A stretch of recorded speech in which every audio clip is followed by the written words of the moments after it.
লাগে? আসলে বাসন মাজছিলাম তো, তাই একটু দেরি হলো। ভেতরে ঢুকবো না মুখের সামনে হা করে দাঁড়িয়ে থাকবে?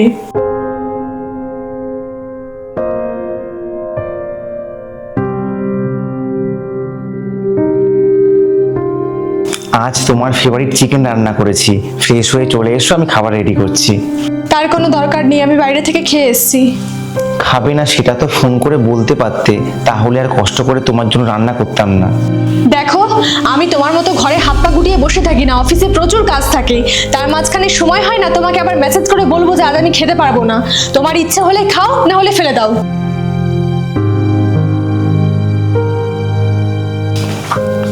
দিয়া, এটা কি তোমার? ও, আজকে যে এটা ডেলিভারি দেওয়ার কথা ছিল আমার তো মনেই নেই। হঠাৎ করে এত দামি একটা জিনিস নিলে, আমাকে জানানোর প্রয়োজন বলে মনে করোনি? হ্যাঁ, তো এতে জানানোর কি আছে, আমার এই মাসে স্যালারি হয়ে গেছে, সেজন্য ভাবলাম একটা নিয়ে নিই। এই তো আগের মাসে একটা আইফোন নিলে, এখন আবার স্যামসাং এর ট্যাব। টাকাগুলো যে ফালতু খরচা করছো, ভবিষ্যতে চিন্তাও তো একবার করবে। এই শোনো, একদম ফালতু জ্ঞান দিতে আসবে না। আমার টাকা কোথায় খরচা করব, কাকে দেবো, সেটা সম্পূর্ণ আমার ব্যক্তিগত ব্যাপার, তোমার কথা শুনতে যাব না।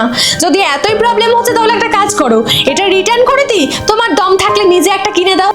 এতগুলো টাকা কোথায় পাবো? তুমি তো জানো আমি এখন বেকার।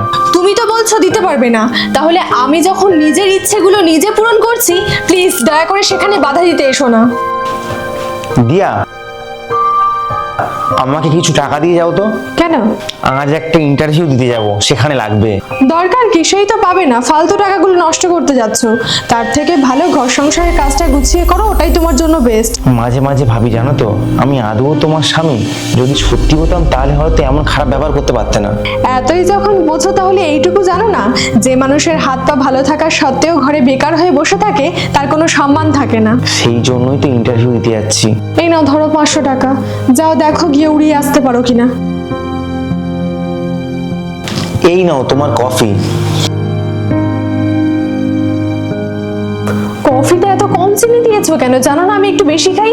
কমটা কি হয়েছে, নিজে একটু উঠে গিয়ে নিয়ে নাও না। আর হ্যাঁ, আজকের পর থেকে আমি বাড়ির কোনো কাজ করতে পারবো না, কারণ আমি চাকরিটা পেয়ে গেছি। সেই আনন্দেই কফিটা খাওয়াচ্ছিলাম, কিন্তু না, অহংকারের বশে কোনটা ঠিক কোনটা ভুল সেই চিন্তা আমারটাই হারিয়ে ফেলেছো। আনছি ছেলে মেয়ে সবাই সমান, কিন্তু ইনকাম করার মধ্যে পার্থক্যটা কোথায় জানো? মেয়েরা কামায় নিজের খুশির জন্য, আর ছেলেরা কামায় নিজের পরিবারের মানুষগুলোকে ভালো রাখার জন্য। বললাম বটে, তবে এই কথাগুলোর মানে তুমি কখনো বুঝবে না।